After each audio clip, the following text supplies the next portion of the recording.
Hi guys and welcome back in MedicalScribe. In this video we will talk about the external and the internal terms. In the previous videos we knew how to categorize the anatomical terms. And we have today the second subgroup of terms that are independent to the anatomical positions and to the anatomical place, which are the external and the internal terms. These two terms, the external and the internal, will be used to describe the location of structure relative to the center of another structure or another space.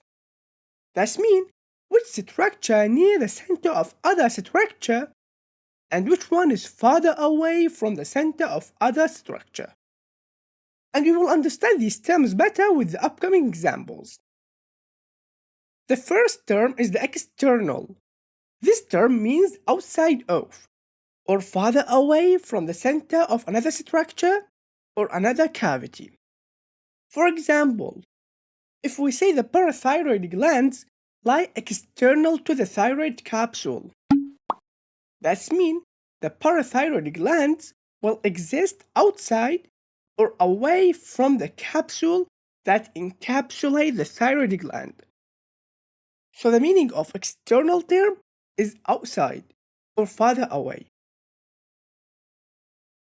While the internal term on the other side will mean inside or closer to the center of structure or to the center of cavity.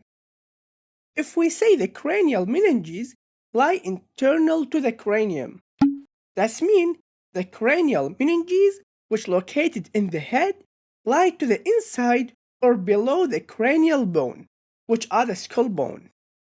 So the meaning of the internal term is inside or closer to. And that's it. I hope what I said makes sense. See you next video and goodbye.